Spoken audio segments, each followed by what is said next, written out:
नीमच में भारतीय जनता पार्टी के नेता सुखलाल पवार के खिलाफ अनुसूचित जाति का फर्जी प्रमाण पत्र बनाने की शिकायत एसपी कार्यालय में बमौरी निवासी धर्मेश अहीर पिता चिरंजीव अहीर द्वारा की गई है। धर्मेश अहीर ने दस्तावेजों के साथ एसपी के नाम दिए गए आवेदन में कहा कि सुखलाल पवार जो कि ओड जाति का है, पिछड़ा वर्ग में होने के बावजूद स्वयं को अनुसूचित जाति का बताकर असत्य शिकायत मेरे खिलाफ अजाक्स थाने में कर रहा है। साथ ही आपराधिक कार्य कर अवैध धन अर्जित करने की कोशिश कर रहा है।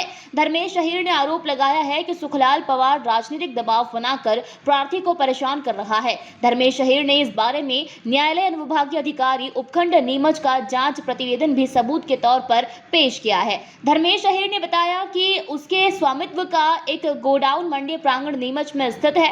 2 वर्ष पूर्व विक्रय सौदा सुखलाल पवार से प्रार्थी द्वारा किया गया था, जिसकी साई पेटे राशि देकर सौदा अटका दिया और शेष राशि मांगने पर मुझे धमकी दी गई कि मैं अनुसूचित जाति का हूं, भाजपा का प्रदेश स्तर का नेता हूं, गुजरात प्रभारी हूं, तुम साई के पेटे दी गई राशि के बदले मेरे पक्ष में रजिस्ट्री करा दो, नहीं तो तुम्हें SC/ST एक्ट में फंसाकर जेल में सड़वा दूंगा। धर्मेश अहीर ने सुखलाल पवार के विरुद्ध विभिन्न धाराओं में प्रकरण पंजीबद्ध कर दंडित करने की मांग की है। वहीं सुखलाल पवार ने दावा किया है कि वह नियमानुसार अनुसूचित जाति में आता है, उनके द्वारा कोई फर्जी प्रमाण पत्र नहीं बनाया गया है। धर्मेश को मेरे द्वारा भुगतान कर दिया गया है।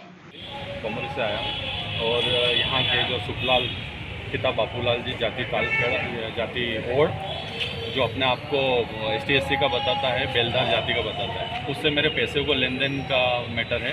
30 लाख रुपए लेने थे मेरे को किसी प्रॉपर्टी के एवज में। बाकी 2 साल से मेरे को बेवकूफ़ बना रहा था। मुझे शिवराज सिंह जी चौहान साहब की धमकी देता था, मैं वहाँ हूँ, मैं उनके साथ बैठता उठता हूँ, मेरे को फ़ोटो भी बताता था। वो 2 साल से बिल्कुल ऐसे धोखेबाजी कर रहा था कि हाँ दे रहा हूँ, हाँ दे रहा हूँ। और लास्ट में आके उससे जब मैंने अभी 5-7 रोज़ पहले पैसे मांगे तो बोले कौन से पैसे, क्या है, मैं तेरे को ST/SC वाले उस केस में फंसा दूँगा, ये करा दूँगा। और इसको लेके उसने ST/SC में अजाक्स थाने में मेरी रिपोर्ट भी दर्ज कराई, जबकि बिल्कुल फ्रॉड है।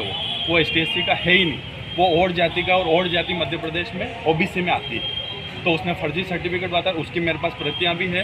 जिला जीरन तहसील से उसने जो कराया था उसकी खारिज रिपोर्ट है, SDM साहब की है, और कलेक्टर महोदय का भी उसने खारिज करा 2014 में। उसकी जो आवेदन लगाया था जाति प्रमाण पत्र को लेकर वो सब खारिज कर रखा है। तो ये सब मेरे सबूत है। उसके पिताजी के जो बापूलाल जी है, वो जो पूर्वजों की ज़मीन है उसकी, उसमें भी जाति ओड आ रही है। तो जब ओड है तो उसकी एक ही इंसान की 2 जाति कैसे हो सकती है? पिताजी OBC में आ रहे और बेटा सुखलाल पवार जो है वो ST/SC में आ रहा, ये कैसे हो सकता? और मैं मीडिया के माध्यम से ये कहना चाहता हूँ, अगर ऐसा नियम मध्य प्रदेश में है तो मुझे भी भाई किसी भी ST/SC वाली कोई सी भी समाज में मुझे भी ले लिया जाए।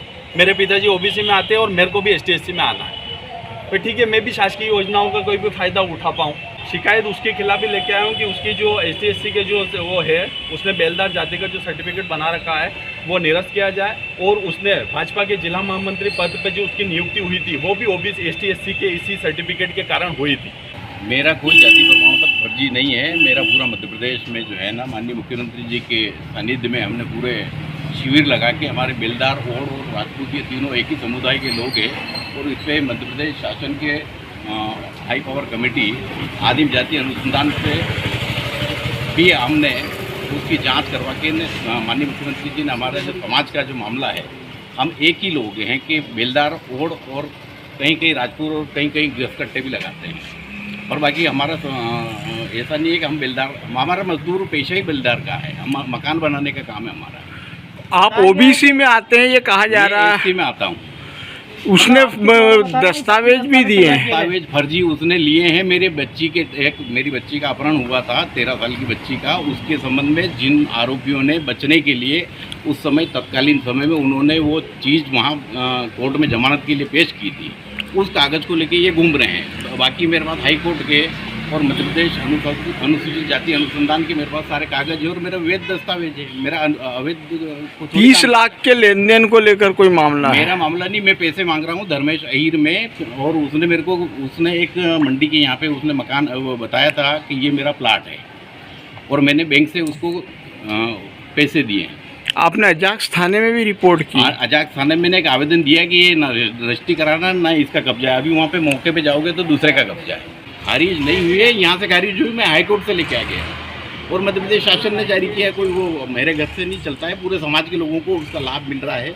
और आज भी हम इसके लिए लड़ाई लड़ रहे हैं कि उन्हीं दस्तावेजों के आधार पर आपने जो है भाजपा अनुसूचित जाति के पद भी लिए? नहीं, मैं एससी वर्ग से आता हूँ, बेलदार समाज में। ये आप ऐसे कैसे कह सकते हो? फर्जी। आपके पास क्या प्रमाण है कि आप हमारे बच्चे बच्ची के सबके प्रमाण पत्र बने हुए हैं, सब। कोई मेरे नहीं, मेरे बच्चों के पीछे से बने हुए हैं, उनके बच्चे उनके भी बने हुए हैं। इस मामले में अब आपका क्या कहना है? उन्होंने तो मैं वहाँ ये जो शिकायत निराधार की। शिकायत है और ये जो बोल रहे हैं ये बिल्कुल गलत है। उनको पैसे खाने की नीयत है और वो दादागिरी और धमकाने की नीयत से उन लोगों ने ऐसा कर रहे हैं। क्योंकि वहाँ पे 3-4 लोग लेके आके धमकी देके गया था कि आप तुझे जो है, अगर मान लो कि हम अहीर हैं, और मेरे पास उसकी रिकॉर्डिंग है, उसने जान से मारने की धमकी तक दी है।